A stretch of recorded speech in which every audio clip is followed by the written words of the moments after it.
Manuela, graças a Deus. Né? Ótimo. Ô, gente, tem um relógio. É o seu cuco, Tadeu? É o meu cuco. 7 horas. O cuco do Tadeu está indicando que são 7 horas.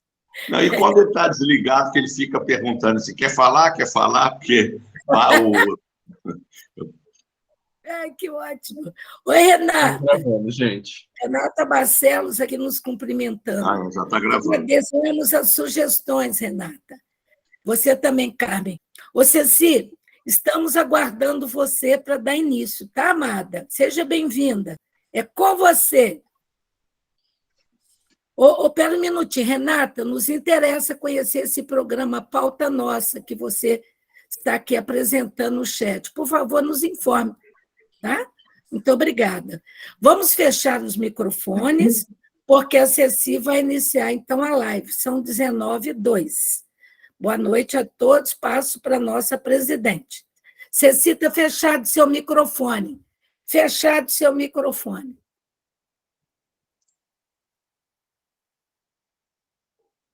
Está fazendo um sinal. Leandro, vê se ajuda aí também. Você está sem voz, Ceci. Microfone fechado. Vou escrever no chat.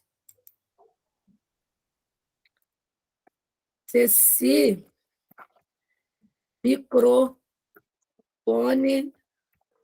fechado. O seu. Não está, não. Agora abriu. Ele está aberto, eu não fiz nada. Ele estava aberto esse tempo todo. Mas você acredita que estava dando fechado? Essas coisas são malucas. Acredito em você. Aqui, Querida, gente, eu estou falando do celular. Eu estou falando do celular. Não sei como é que vai funcionar o celular aí, não. Porque eu não consegui. Sai melhor. Porque eu estava tentando pelo computador e pelo iPad e não consegui. Então, aqui no celular, o único problema foi o microfone. Mas...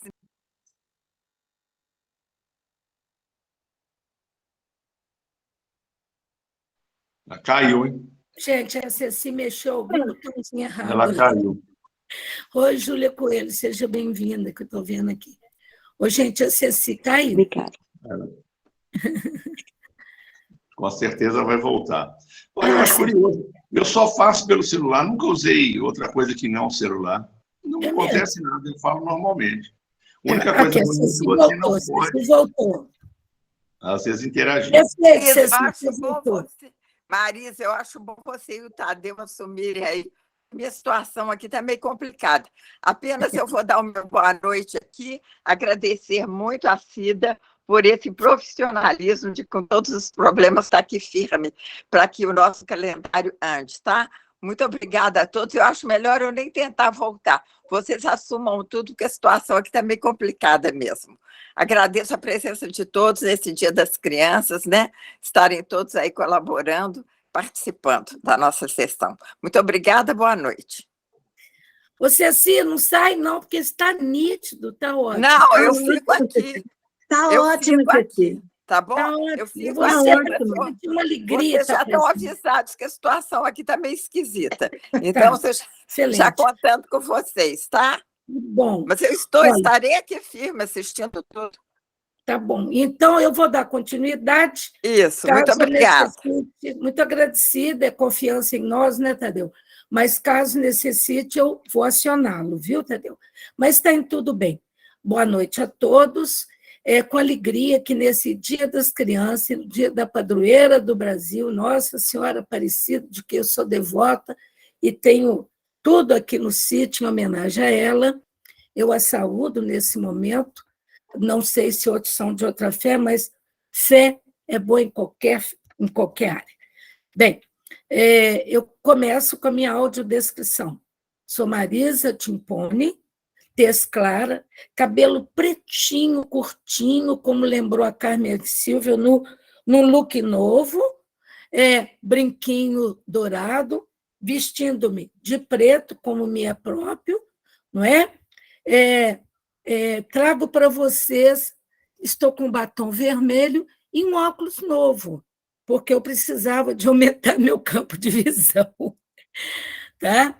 E para apresentar a nossa querida amiga Maria Aparecida Rezende, eu preciso de mostrar para vocês a capa do livro dela. Olha que apuro. A Maria Aparecida Rezende é autora de O Gato Preto e Outros Contos. É uma maravilha. E eu tenho a honra de ser a quarta capa desse livro. O texto de trás é meu. E um pedacinho do meu texto para falar para vocês que o gato preto ele chega de mansinho, despertando consciências, denunciando muitas mazelas da sociedade. Vi o suicídio, o desrespeito, as famílias desfeitas, as ardilosas vinganças, a falta de reconhecimento daquele que é honesto. O cair nas drogas, sobressaindo a vontade de se mostrar e o nada fazer pelo outro. E eu termino dizendo, há contos, mini-contos, novelas tão geniais neste livro que trazem micronarrativas com muita musicalidade. Vejo o avanço da produção da Cida já com micronarrativas, contendo até mesmo rimas internas dentro de um texto que, a princípio, seria de prosa, em alguns escritos nascidos de quem tem um bom ouvido para transformar em palavras sonoras o que sente e sofre. Essa é Cida. Agora, dizendo, em termos da sua bibliografia, da Bíblia fica O Gato Preto e Outros Contos, que, na verdade, é o quarto livro da Maria Aparecida Rezende Lacerda, que nasceu em Cataguases, Minas Gerais. Ela é filha de Esbelo Aldeber Rezende, ferroviário, como meu pai também o era, e Benedita Alves Rezende, dona de casa, como minha mãe. Isso é muito típico da nossa cidade, ela de Cataguases e eu de São Geraldo, né, Cida? Ela iniciou seus estudos em Sereno, onde passou grande parte da sua infância e adolescência. A vida no interior de Minas Gerais influenciou na sua formação para a vida, e isso reflete na sua escrita. Ela estudou na Escola Normal Nossa Senhora do Carmo, onde se formou professora. Isso era comum, eu também fui normalista. É casada com o nosso querido Cisenando Santos Lacerda, advogado, e mãe de 3 filhas, Maria Augusta, Renata e a Fernanda. A exemplo de outros escritores, a autora é autodidata. Lançou seu primeiro livro de crônicas, Não Apague a Luz Ainda, foi em 2017, que nós levamos para a feira, para Fliminas. As poesias vieram em seguida, com o livro Fragmentos da Alma, que é belíssimo, Tulipa, que é da coleção da Grifo, que muitos de nós aqui publicaram, né? São livretos sobre flores. É linda essa coleção, são 10 autores. E esse Gato Preto, que é seu primeiro livro de contos. Participou do 2º e 3º volume da antologia de Fora o Luar, e também participou da antologia Poetise, Concurso Nacional de Novos Poetas pela editora Vivará. Ela é membro da nossa Academia Juiz Forano de Letras, da Manchester Mineira e da Liga dos Escritores, Ilustradores, Autores de Juiz de Fora. Passo para você, Cida, a palavra, agradecida pelo profissionalismo, tendo problema de saúde em casa, estar hoje aqui conosco, como a nossa amada Ceci já ressaltou. Muito obrigada, Cida. Com você a palavra. Os demais, por favor, feche o microfone. Boa noite a todos. Eu sou a Maria Aparecida Rezende Lacerda, a Cida Lacerda. A Marisa já deu todo o meu currículo aí, o que eu faço, né? E onde eu atuo. E sou morena clara, e tenho cabelos castanhos, graças ao meu ótimo cabeleireiro. E estou usando uma blusa de alcinha preta e branca, uso brinquinhos de argolinha, meu batom é nude, e acho que tá bom por aí, né? Já deu para... Ah, eu sou um pouquinho estrábica. Esse é o meu referencial. Se eu deixei escapar alguma coisa, me ajuda aí, Marisa. Acho que deu para todo mundo imaginar como eu sou, né? Cabelos curtos. Perfeito. E voz suave. E não uso óculos.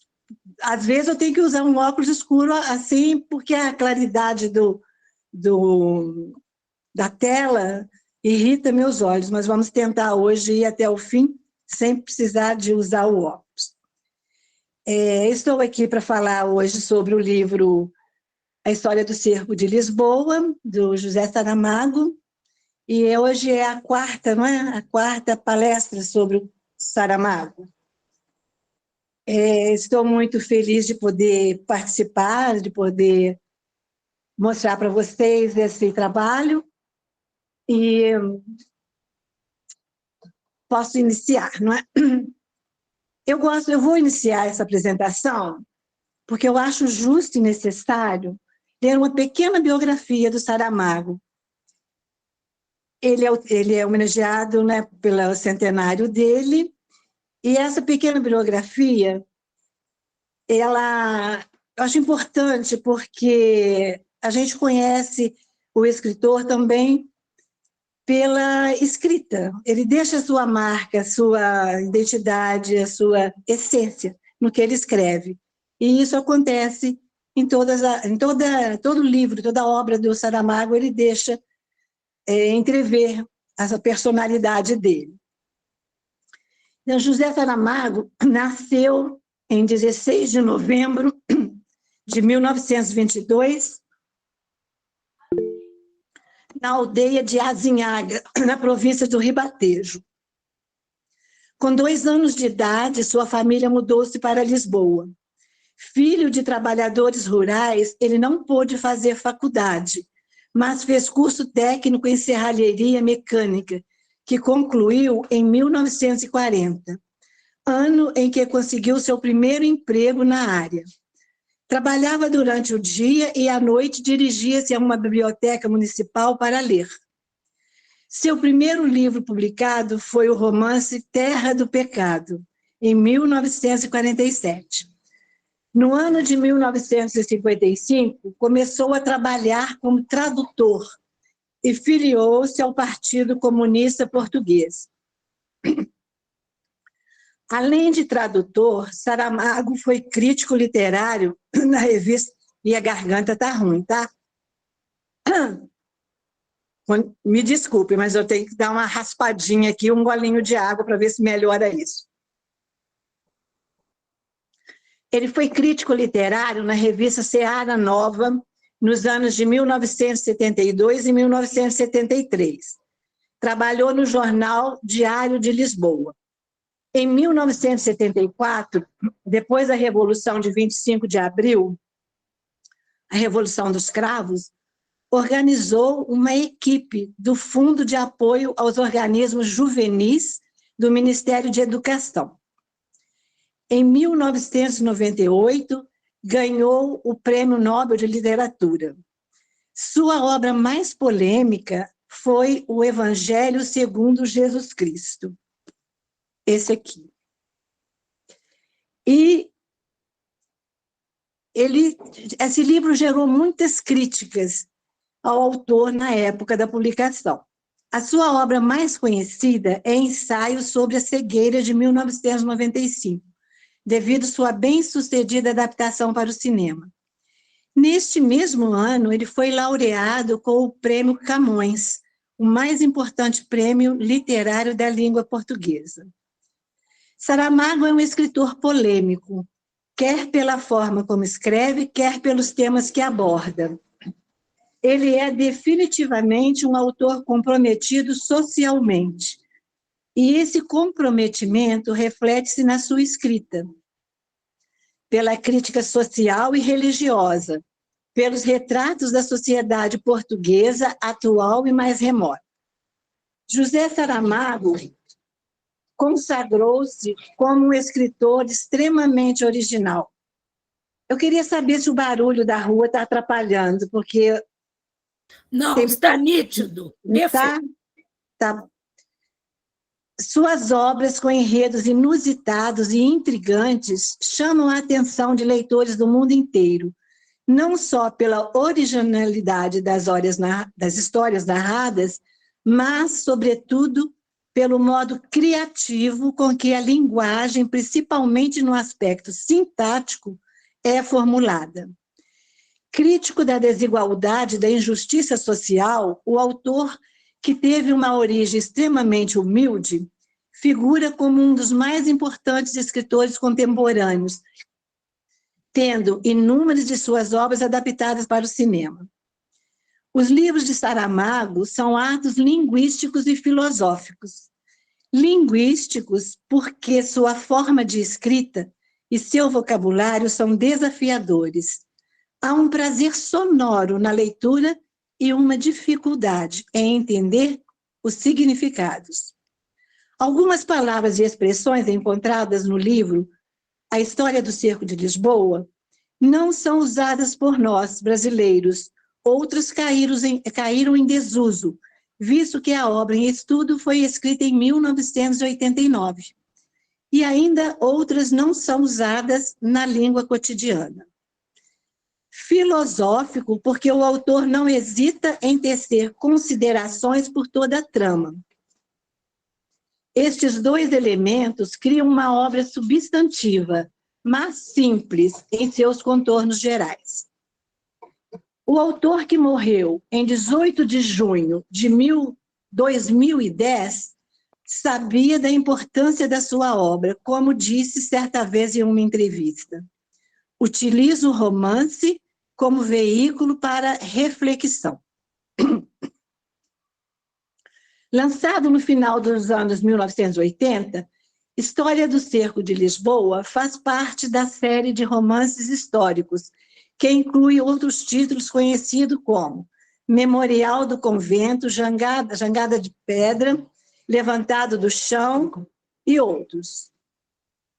No livro História do Cerco de Lisboa, ele mescla um fato verídico, fruto de cuidadosa pesquisa, com ficção.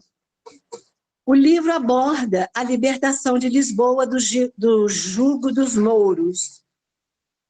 Eles chegaram à Península Ibérica, Espanha e Portugal no ano 710, e ali permaneceram por vários séculos, deixando sua marca na cultura e no idioma. Palavras que fazem parte do idioma português, como guitarra, azulejo, chafariz, alfaiate, pertencem à língua árabe e foram trazidas pelos mouros. Ainda podemos encontrar a influência moura em Portugal na arquitetura e na decoração. Os melhores exemplos disso são os arcos em ferradura, os azulejos e enfeites coloridos. Em Lisboa, o bairro habitado pelos mouros foi denominado como Mouraria, e assim permanece até hoje. Lisboa foi libertada pelo primeiro rei de Portugal, Afonso Henriques, cognominado Conquistador. Depois que os portugueses expulsaram os mouros de Santarém, eles foram para Lisboa. Ali houve uma grande batalha. O cerco começou em julho de 1147 e durou até outubro do mesmo ano.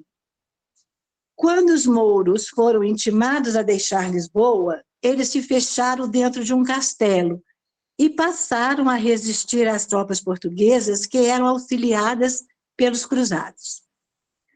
Há vários personagens históricos verídicos no livro, mesclado aos fatos fictícios. Duas histórias correm paralelas: a histórica, que acontece no século XII, 1147, e a fictícia, que acontece no final do século XX, 1989, provavelmente a época em que o livro foi escrito, com dois casais protagonistas diferentes, Moulgame e Ouroana, o casal do século XII, e Raimundo e Maria Sara, do século XX. São duas histórias de amor, em meio a essa narrativa histórica. Há uma cruzada, a do passado com Morgane e Oruana, e a do presente, com Raimundo, para conquistar sua autoestima, sua transformação e sua Maria Sara. Publicada pela primeira vez em 1989, História do Cerco de Lisboa explora a liberdade literária, propondo reflexões sobre a narrativa ficcional e a narrativa histórica. Tendo como ponto de partida o fato histórico da retomada de Lisboa, em 1147, o narrador debulha a história e as possibilidades da arte do narrar, entremeando passado e presente. O personagem principal do romance é Raimundo Bem-vindo Silva, um revisor de livros, de vida solitária e monótona, e que não vislumbra grandes acontecimentos na sua vida futura. O revisor Raimundo Bem-vindo Silva é solteiro e não pensa em casar-se. Aspas, tenho mais de 50 anos, diz ele. Quem é que me iria querer agora? Ou quem iria eu querer? Ainda que, como todo mundo sabe, seja muito mais fácil querer do que ser querido. E esse último comentário, que se diria ser como o eco de uma dor passada, agora tomada em sentença para a lição dos confinados. Mais adiante, o narrador completa. Não tem irmãos, os pais morreram nem cedo nem tarde, a família, se resta alguma, anda dispersa por aí. Saramago, né, na página 34 e 35. Dentre os vários trabalhos de Raimundo, está a correção de um livro onde conta a história do cerco de Lisboa. Ao realizar seu trabalho técnico, ele é tomado por uma tentação incontrolável de alterar o inabalável fato histórico. Primeiramente, percebe e se rebela com o exagero de erros históricos em prol do patriotismo presente na obra que revisa. Raimundo também se refere ao discurso de Dom Afonso aos soldados, dizendo que tal discurso jamais poderia ter sido proferido por Dom Afonso, mas sim por um religioso, tendo em vista a complexa oratória. Ao fazer uma breve pesquisa, Raimundo constata que o discurso do rei Dom Afonso vem sendo copiado ao longo da história das narrativas sem nunca ter sido questionado. Há que dizer que o revisor não crê em uma só palavra do que seus olhos estão vendo. Sobeja-lhe o ceticismo, ele próprio já o declarou. E para distrair-se dos enfados da leitura obrigada, foi à fonte limpa das historiografias modernas, o que haviam escrito Frei Bernardo e Frei Antônio, Frei Bernardo de Brito e Frei Antônio. É assim que se arranjam os equívocos históricos. Fulano diz que Beltrano disse que de Cicrano ouviu, e com 3 autoridades dessas se faz uma história. É importante notar que Saramago faz em História do Cerco de Lisboa um uso das fontes medievais de uma forma bastante inteligente, pois ele as utiliza de modo problematizador, buscando eliminar as lacunas existentes em tais textos. Na sua construção ficcional, os textos medievais servem como uma espécie de ponto de partida, por meio do qual a narrativa finca seus pés no discurso historiográfico, procurando questioná-lo, relativizá-lo. O texto histórico é, em geral, repleto de fendas e vazios, os quais não satisfazem a nossa curiosidade acerca do passado. Com inventividade genuína, o romancista consegue ir muito além do discurso limitado e objetivo dos textos medievais, os quais não nos fornecem os pormenores do que aconteceu, fazendo-nos perceber que o processo criador do sentido da interpretação histórica aparece como um ato essencialmente poético, aproximando-se na sua essência da criação literária. O debate sobre a tênue linha entre literatura e história não foi fruto da modernidade. Essa questão já remontava à antiguidade, atribuídas ao poeta e ao historiador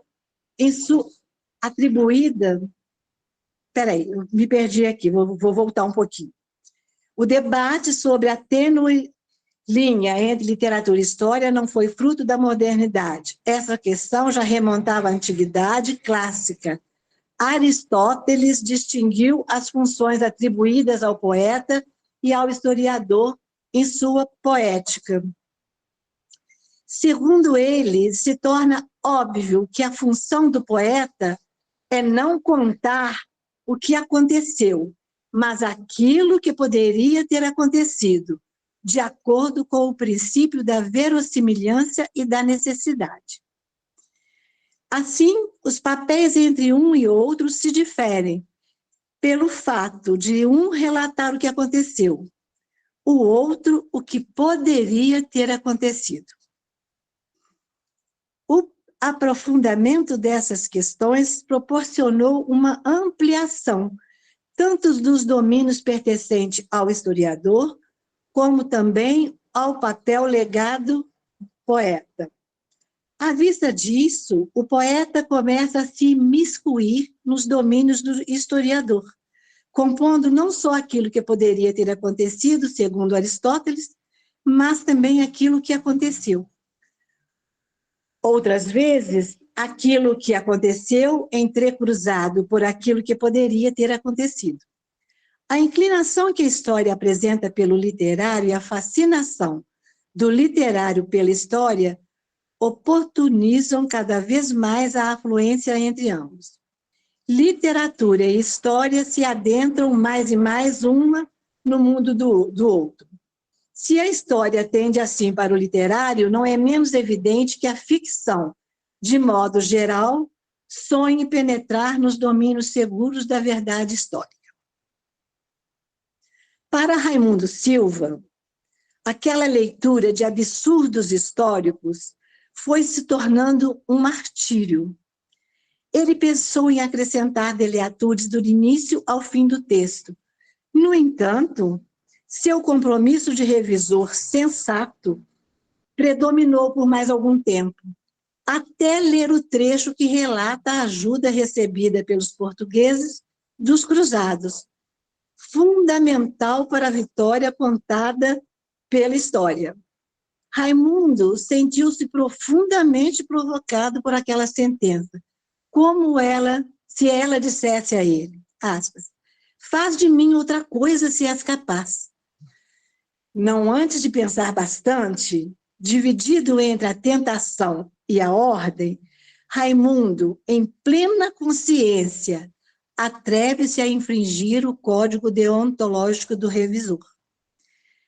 Aspas. Raimundo Silva está a sorrir, neste momento, com uma expressão que não esperaríamos dele. De pura malignidade, desapareceram-lhe do rosto todos os traços do Dr. Jekyll. E é evidente que acabou de tomar uma decisão, e que má ela foi. Com a mão firme segura a esferográfica e acrescenta uma palavra à página.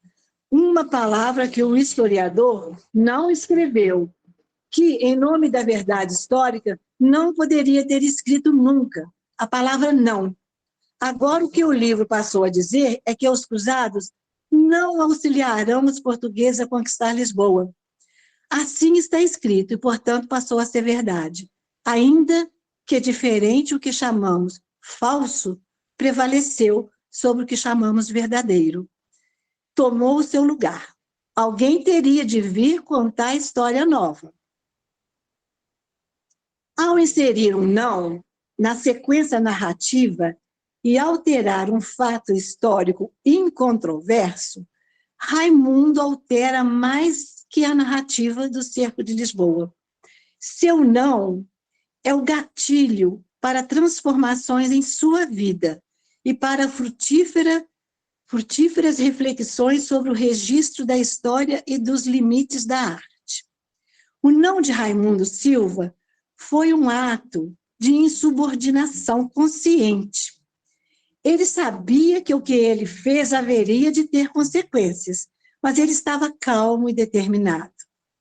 Aquele não soou em sua consciência como um ato de libertação, de autoafirmação, tanto que, ao chegar em casa, Raimundo Silva joga fora as tintas que pintavam os cabelos, assumindo sua idade, sua personalidade e sua liberdade de agir e pensar. A condição de revisor o deixava numa posição de subalterno, tendo que revisar textos que ele considerava medíocres e tendo consciência de que ele tinha condições de produzir textos melhores do que aqueles que ele revisava. Havia uma certa arrogância na sua maneira de pensar, e com o seu não acrescentado no texto do historiador, não só ele estava discordando do fato histórico, como estava dando um basta no seu papel de funcionário subalterno da editora. Na história do Cerco de Lisboa, podemos perceber que há 3 estratos temporais que se atravessam: o do narrador, o do Raimundo Bem-vindo Silva e Maria Sara, e o de Mogeme Oruana.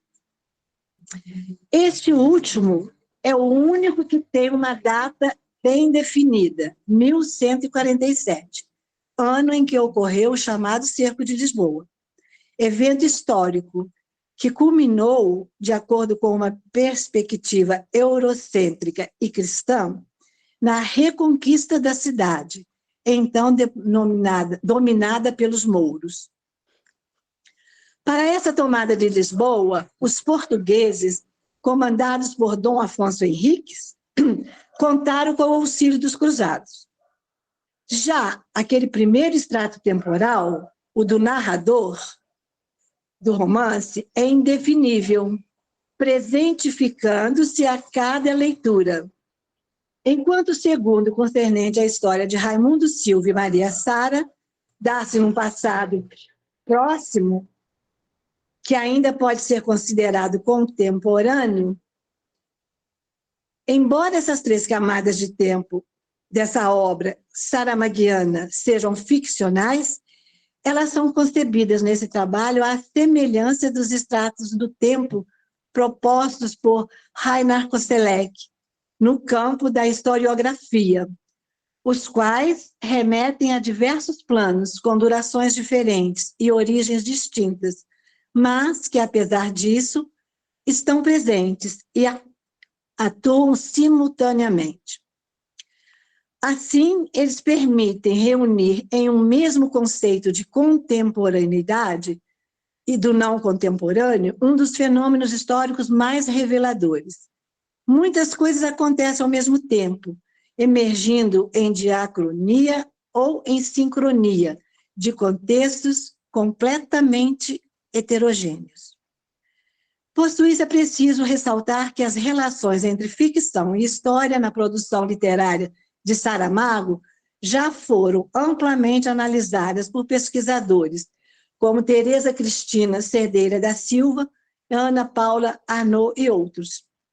Mas o que se propõe aqui, tendo em vista aqueles extratos temporais e levando em consideração essas relações entre ficção e história na literatura portuguesa contemporânea, em especial na prosa, é uma discussão mais filosófica e menos historiográfica a respeito da concepção de tempo na história do Cerco de Lisboa.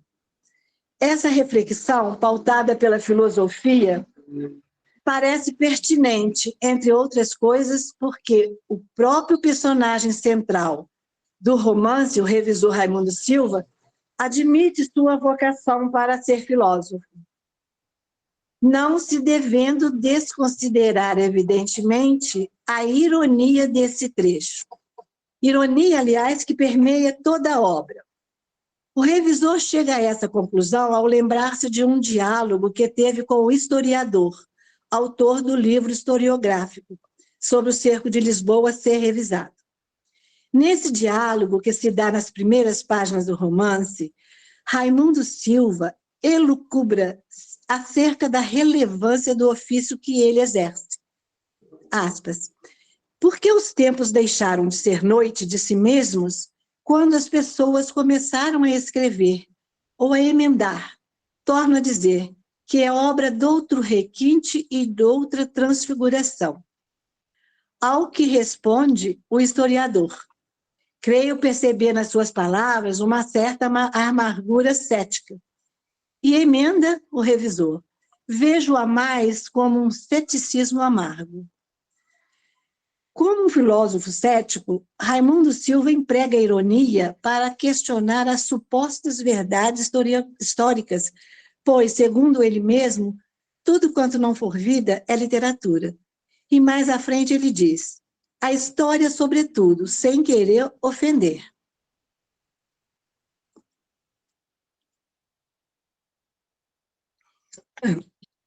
Esse ceticismo irônico, que instaura a dúvida constante, fui beber água, piorou. Evidencia-se já na epígrafe do romance. Enquanto não alcançares a verdade, não poderás corrigi-la. Porém, se não a corrigires, não alcançarás. Entretanto, não te resignes. Feito filósofo, enfim, o revisor medita sobre o tempo, e o historiador lhe assinala a vocação. É o que tem o tempo. Corre e não damos por ele. Está uma pessoa por aí, ocupada nos seus cotidianos. Subitamente cai em si e exclama, meu Deus, como o tempo passa. Ainda agora estava o rei Salomão vivo e já lá vão 3.000 anos. Quer me parecer que você errou a vocação. Devia ser filósofo ou historiador. Meta-se a filósofo, homem. A ironia que constitui a história do Cerco de Lisboa não é apenas um instrumento filosófico de questionamento da verdade, mas também um procedimento linguístico literário. Desse modo, o não que Raimundo Silva acrescenta ao livro do historiador determina, por meio da ironia histórica, filosófica e ficcional, que os cruzados não ajudaram os portugueses no cerco de Lisboa. Ou seja, esse irônico não do revisor transmite intencionalmente uma informação e uma atitude avaliativa que estão além daquilo que é apresentado de forma explícita. Como sintetiza o narrador do romance? Aspas. Agora que o livro passou a dizer é que os cruzados não auxiliarão os portugueses a conquistar Lisboa. Assim está escrito, e, portanto, passou a ser verdade. Ainda que diferente, o que chamamos falso prevaleceu, sobre o que chamamos verdadeiro. Tomou seu lugar. Por isso, o não de Raimundo Silva descontrói a história portuguesa tradicionalmente aceita e estabelece uma nova verdade constituída de irônicas incertezas e um novo tempo em que passado, presente e futuro se fundem, indefiníveis. No entanto, para se compreender essa concepção temporal da história do Cerco de Lisboa, é necessário ter em mente o que são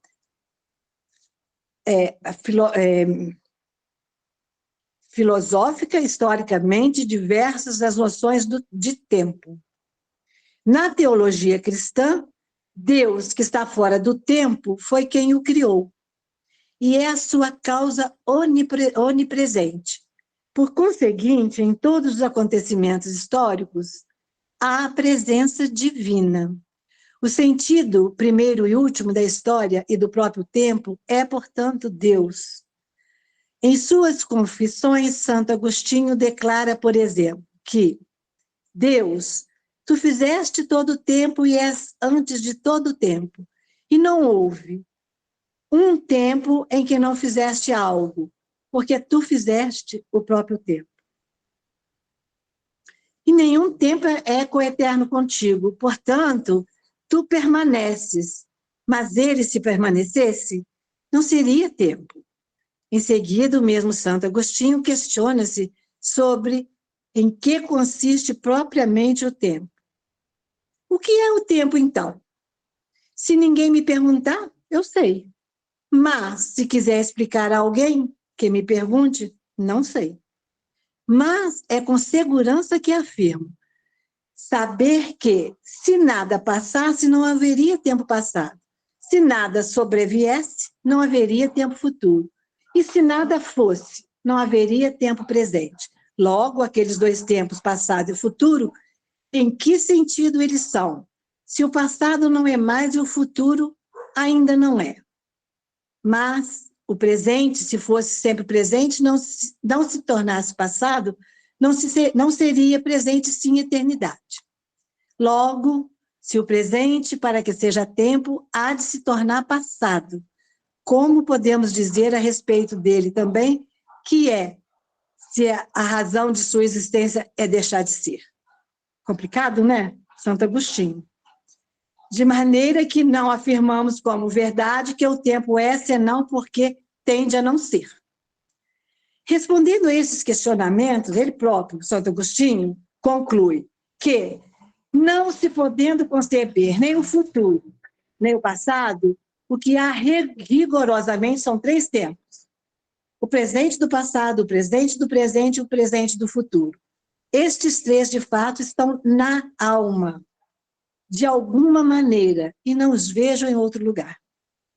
A memória presente do passado, a visão presente do presente, e a expectativa presente do futuro. Assim, o tempo não está nas coisas, mas somente na alma, presentificando-se como memória, visão e expectativa. Isso aí é o Santo Agostinho. O tempo duração, segundo Bergson, só existe enquanto consciência e pode ser relacionado com aquele primeiro extrato temporal da história do Cerco de Lisboa, isto é, a do narrador. Dessa maneira, as primeiras palavras do romance são justamente do narrador, os quais, ironicamente, semelhante àquelas do capítulo inicial de Gênesis, cria o tempo da ficção. Disse o revisor, bem, se o tempo de Raimundo Silva e Maria Sara é o passado próximo, indicado pelo verbo disse, o de Mogame e Oruana é o passado distante do Cerco de Lisboa, em 1147. O da narração é a duração percebida e vivida por cada leitor no momento da leitura. Logo, o tempo da ficção é único e uno, porém ele é composto de três camadas, que são elas próprias diferentes tempos. E para o narrador, todo romance é uma busca pelo tempo que passou, apenas ele efetivamente, embora sempre perdido. Afinal, é apenas um romance entre os romances. Não tem que preocupar-se mais com introduzir-se nele o que nele já se encontra, porque livros destes, ficções que contam, fazem-se todos e todas com uma continuada dúvida, com um afirmar reticente, sobretudo a inquietação de saber que nada é verdade, e ser preciso fingir que o é, ao menos por um tempo, até não se poder resistir à evidência inapagável da mudança, então vai-se o tempo que passou, que só ele verdadeiramente é tempo. Na história né, do Cerco de Lisboa, percebe-se isso com muita clareza, né, essas três camadas de tempo. porque o Saramago, ele trabalha com o tempo passado, lá histórico, que ele discorda. Assim como muitos historiadores ou muitas pessoas na atualidade, a gente não, pessoas que estudam, os historiadores, eles têm muitas dificuldades, às vezes, de entender ou buscar a verdade naquele texto histórico. Ele deixa sempre alguma dúvida. E foi o que aconteceu com Raimundo, ou seja, Saramago, né? Ele discorda daquele texto que ele leu, dizendo, né, que o cerco de Lisboa, que o Dom Afonso tinha sido auxiliado pelos cruzados, e aí ele desenvolve toda a história fictícia. E para isso, ele tem a ajuda da Maria Sara, que dá essa força para ele escrever, então, a história do cerco de Lisboa, segundo a visão dele, segundo a ótica dele. E é aí que ele vai discutir, é aí que ele vai fazer todo esse questionamento, que ele não concorda de forma alguma com os textos medievais onde ele buscou subsídios, fonte, para afirmar que foram os cruzados que auxiliaram o Dom Afonso. E essa história toda aqui, então, tem todo esse estudo filosófico desses 3 tempos do livro do Saramago, né? Do presente, do passado mesmo, e o futuro vai lá no finalzinho do livro, que ele entra com um pouquinho do futuro. Bom, onde é que eu estava? Vamos lá. Afinal, é apenas um romance, o livro, né, o Cerco de Lisboa, a história do Cerco de Lisboa, um romance entre os romances, não tem que preocupar-se mais com introduzir nele o que nele já se encontra, porque livros destes, as ficções que contam, fazem-se todos e todas com uma continuada dúvida, com um afirmar reticente sobre a inquietação, de saber que nada é verdade, e ser preciso fingir que no caso, né, a história como história mesmo. A gente lê, aprende aquilo do jeito que está lá, mas muitas vezes não é aquilo. Sobretudo a inquietação de saber que nada é verdade, ser preciso fingir que ao menos por um tempo, até não se poder resistir à evidência inapagável da mudança. Então, vai-se o tempo que passou, que só ele é verdadeiramente tempo, e tenta se reconstituir o momento que não sabíamos reconhecer, que passava enquanto reconstituíamos outro, e assim por diante. Momento após momento, todo romance, isso é desespero, intento frustrado de que o passado não seja coisa definitivamente perdida. Na história do Cerco de Lisboa, aquele não que o revisor Raimundo Silva adiciona ao livro do historiador, seria uma tentativa de edificar outra história? A crise individual de Raimundo Silva, ao tornar-se um fato comum a todos os portugueses com o referido não, adquire, portanto, uma significação histórica. Além do não do revisor, outro tema central do romance é o cão rafeiro, com o qual Raimundo Silva depara nas escadinhas de São Crispim, durante suas andanças por Lisboa. Porque o Raimundo Silva, depois que ele faz esse ato de subordinação, depois que ele coloca o não onde ele não deveria ter colocado, ele sai, ele resolve dar um passeio por Lisboa e ele revisita todos os lugares onde ocorreu o cerco de Lisboa. E ele vai, então, para esse lugar, que é a escadinha de São Crispim. E lá, ele senta-se num degrau para recobrar-se do susto. Porque ele escreveu, ele sabia que ia ter consequências, ele fica preocupado, Mas, ainda assim, ele resolve espairecer na cabecinha dele e vai passear por Lisboa. E ele chega nesse lugar. Ele senta-se num degrau para recobrar-se do susto e enxota um cão que se aproxima, de focinho estendido a beber-lhe os ares, e tira do bolso os papéis que separaram do maço das provas. Exatamente o que ele estava revisando, ele leva com ele, senta na escadinha, e aí começa a dar uma olhada para ver se ele fez mesmo alguma, que a besteira dele foi tão grande assim, de ter colocado tal ou não. Desdobra-os, alisa-os sobre os joelhos. O cão aproximou-se outra vez. Agora, Raimundo Silva olha-o apreensivo. Sabe-se lá se não estará raivoso. Uma ocasião, não se lembra onde, leu que um dos sinais do terrível mal é a cauda caída. E este rabo não demonstra grande vigor.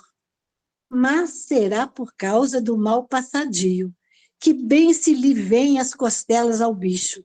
E é sinal também, mas esse decisivo, a sinistra baba escorrendo das falsas e colmilhos.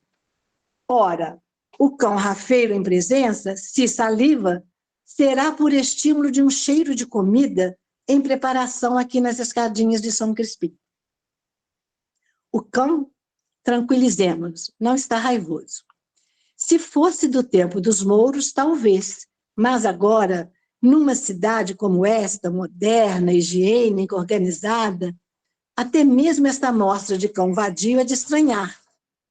Provavelmente tem-nos salvado da rede frequentar de preferência este caminho desviado e íngreme, que requer perna ágil e fôlego de rapaz, bondades que não confluem inevitavelmente aos apanhadores de cães.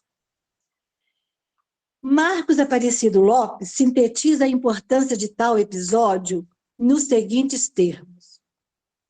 Ao continuar sua redescoberta da cidade, mais precisamente ao descer as escadinhas de São Crispim, Raimundo Silva encontrará um cão rafeiro, que ele chamará a atenção. Motivo recorrente na narrativa. O cão rafeiro faminto está associado à situação dos sitiados do cerco de Lisboa. Pode-se dizer que sua figura também constitui uma metáfora cuidadosamente elaborada ao longo do relato.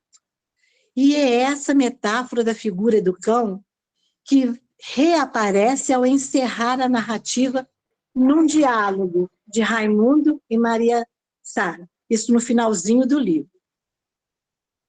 Na minha ideia, Ouroana vai voltar para Galiza e Molgame irá com ela. E antes de partirem, acharão em Lisboa um cão escondido, que os acompanhará na viagem. Por que pensas que eles se devem ir embora? Não sei. Pela lógica, deveriam ficar. Deixa lá, ficamos nós. A cabeça de Maria Sara descansa no ombro de Raimundo. Com a mão esquerda, ele acaricia-lhe o cabelo e a face. Não adormeceram logo. Sob o alpendre da varanda, respirava uma sombra. Nesse trecho final do romance, aqueles 3 estratos do tempo se confundem no presente da leitura. As histórias de Raimundo Molgame e Maria Sara Ouroana apresentam-se, enfim, temporalmente indistintas. Quanto ao narrador, ele oscila, perdido no tempo, entre o presente e o passado. Descansa, acaricia-lhe, adormeceram, respirava. E o futuro, uma sombra que respira sob o alpendre da varanda. Ou seja, o futuro é utopia, um vazio que dispensa plenitude religiosa, moral ou histórica. O cão utópico, sombra do tempo na ficção, é dividida, é dúvida eterna que ressurge em eterno retorno.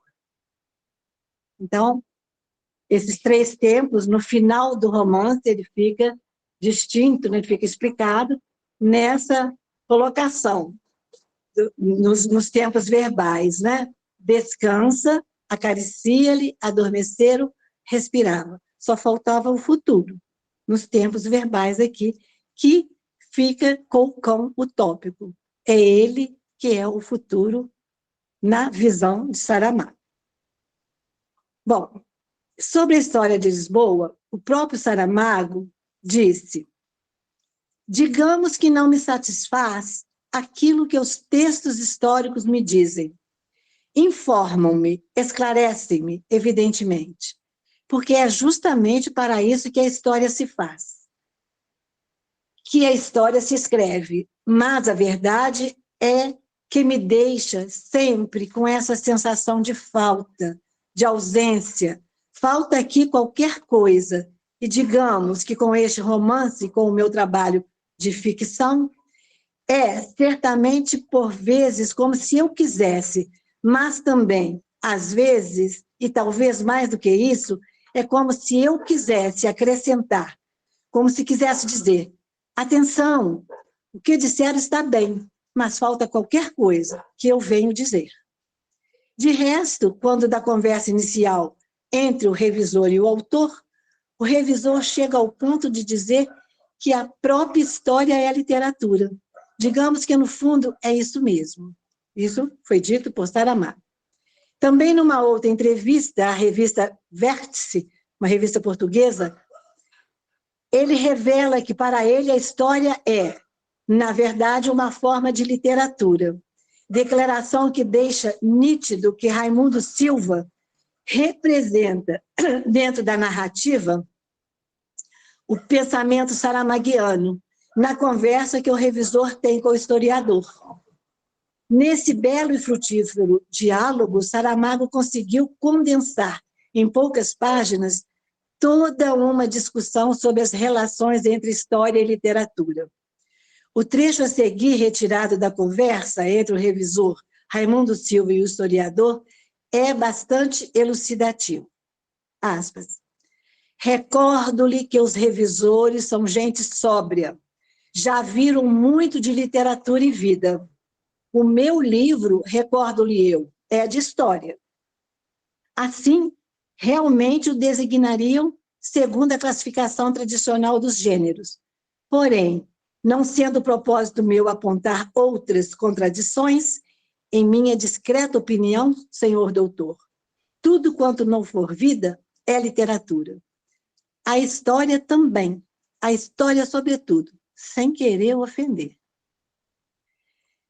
A respeito da importância da obra História do Cerco de Lisboa e da produção saramaguiana, de um modo geral, para se compreender a relação entre literatura e história, Adriana Martins ressalta: a história do Cerco de Lisboa, além de provar a pertinência do diálogo entre história e ficção, completa, por outro lado, um ciclo de romances saramaguianos, cujo olhar está voltado para a terra portuguesa, seu povo e sua história, salientando a defesa da manutenção de um olhar crítico e agudo sobre uma sociedade que, pouco a pouco, após a Revolução dos Cravos, foi se abrindo ao diálogo com o mundo e, sobretudo, consigo mesma, após anos de ditadura. Terminei. E é isso. O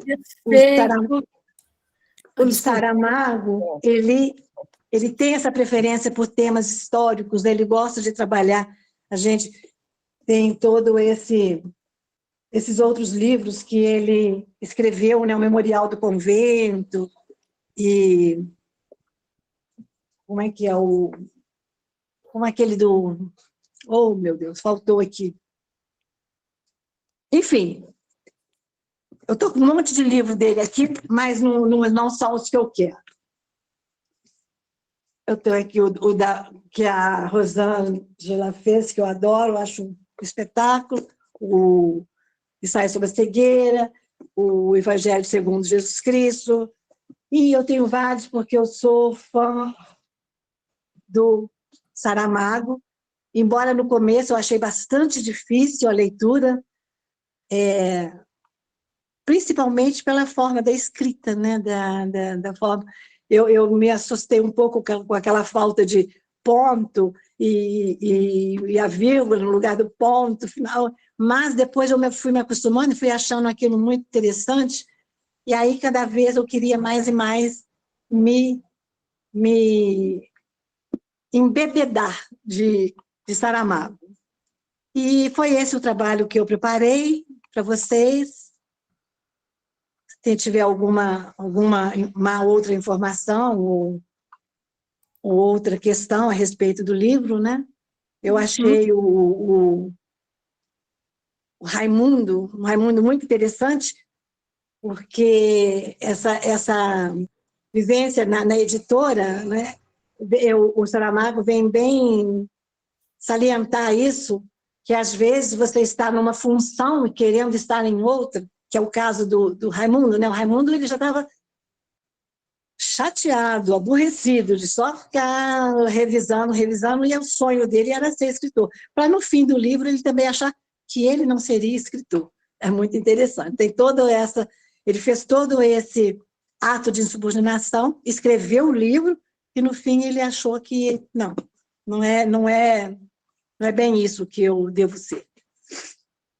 Bem, Cida, primeiro queremos agradecer essa oportunidade de uma leitura do resgate da relação de literatura, ficção, no caso, com história. Eu lembrei aqui no chat sobre a questão da nova história, o grupo da UF de Niterói que trabalha com essa linha, essa relação da história com a ficção. E temos aqui um pedido da Carla Reiter, não sei se é a Reiter aqui de Juiz de Fora, que a tese dela de doutorado é sobre a relação literatura e história. Ela pede se poderia ter acesso ao seu texto, que considerou brilhante, para ela pesquisar a tese dela de doutorado.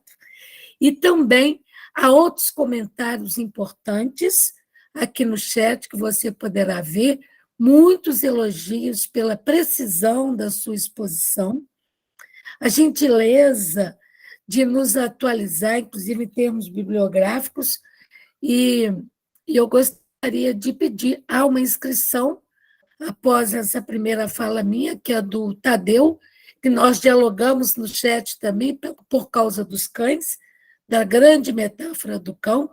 Desde o início vimos, não era um cão raivoso, mas era um cão simbólico, não é? Sim. Então, nós vamos passar para a pergunta, ou a fala, ou acrescentamento do Tadeu, mas não sem antes deixar de aplaudir vigorosamente seu trabalho, e após a fala do Tadeu, da sua réplica, a fala do Tadeu, eu quero lembrar qual é a programação que nos espera. Pode parar a réplica depois do Tadeu. Cida. Marisa, só um minutinho. Como eu faço para passar esse texto para Carmen? Você falou? Carla. Carla. Ela deixou... Depois eu coloco em contato que eu mando para ela o texto. Vou mandar para você. Com o maior prazer. Tá. Há uma beleza, as pessoas, que lindeza de exposição, que clareza, claro. Muitos elogios, gratidão pela troca. Solange está dizendo, vai, só elogio. Mas vamos passar ao Arlindo, e eu vou passar o contato da Carla para você. O Arlindo, depois retomo para Ceci, se mais ninguém levantar a mão. Com você, Arlindo. Boa noite, Cida. Em primeiro lugar, meus parabéns pela belíssima exposição que você fez de uma obra que eu já li, e achei assim, a parte a contextualização histórica excelente, realmente é essa a ideia, né? E o ato de rebeldia, né? Que acabou transformando o revisor em escritor. Só achei assim, a minha leitura desse livro, para mim, o fato principal, que eu achei o mais bonito, e acho que o resto é pretexto, e aí achei que assim, fiquei esperando algo mais, sobre o romance do Raimundo com a Maria Sara, porque eu acho que o resto tudo é pretexto para uma linda história de amor à maturidade, né? Que para mim das rosas brancas, não é? Eu achei que o texto estava muito longo, então eu foquei mais nessa parte histórica, filosófica, porque muita gente já leu, todo mundo já deve ter lido, e essa parte do romance foi muito bonita, por sinal, né? Porque primeiro ele fica chateado com a presença dela na editora, ele ficou a Maria Sara estava acima dele, né? Ia revisar, mas foi ela que deu vez a ele para ser o escritor.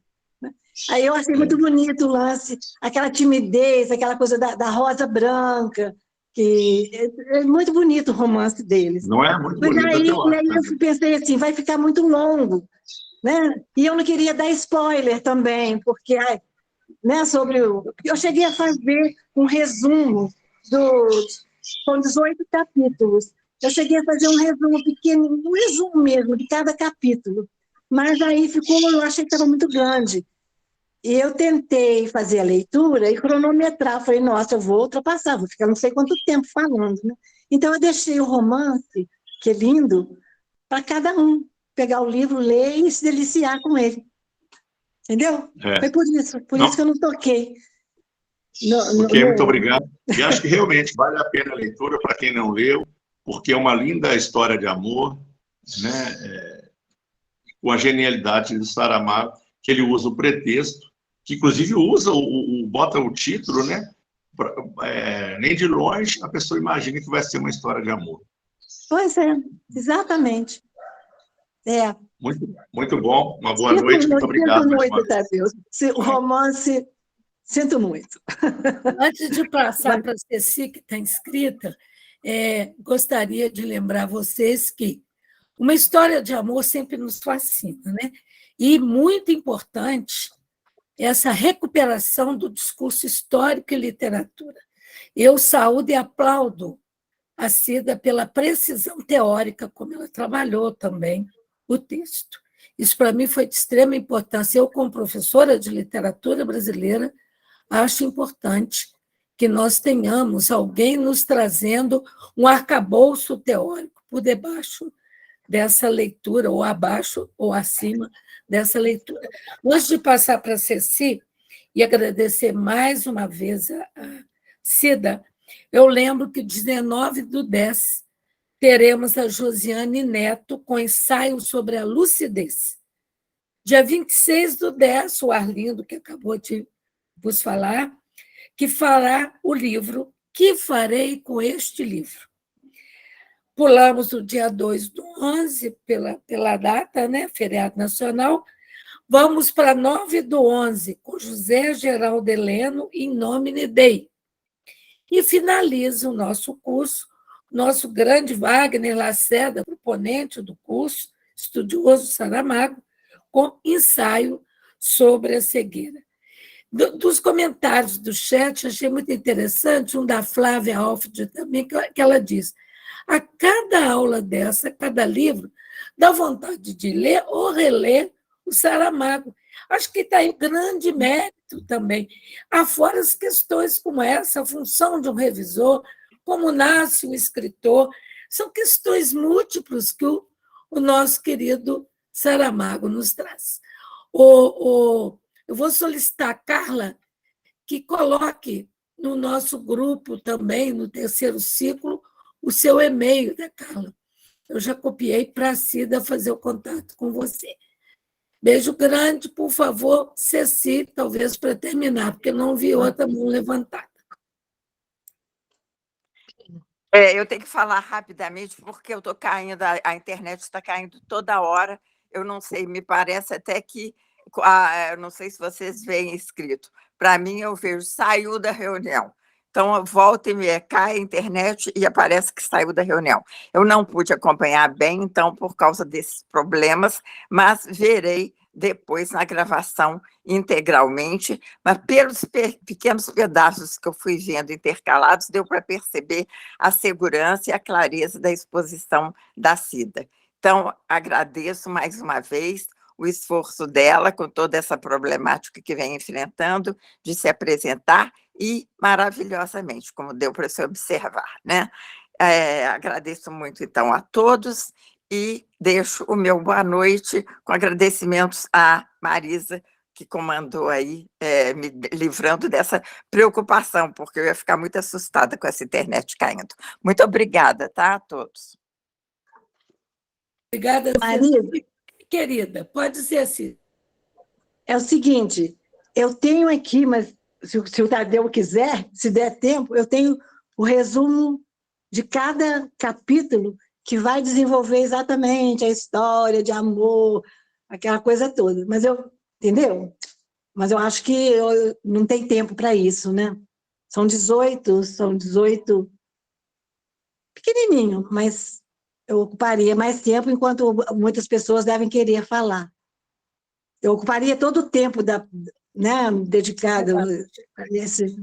Acho que não daria certo. 12, eu não sei se a plenária é o que gostaria de dizer, mas eu sugiro, se for possível, nós temos um e-mail coletivo desse curso, tá? Que o Leandro controla, é o Leandro que controla. E temos o nosso grupo, que é o Terceiro Sítio Saramago, que está no WhatsApp.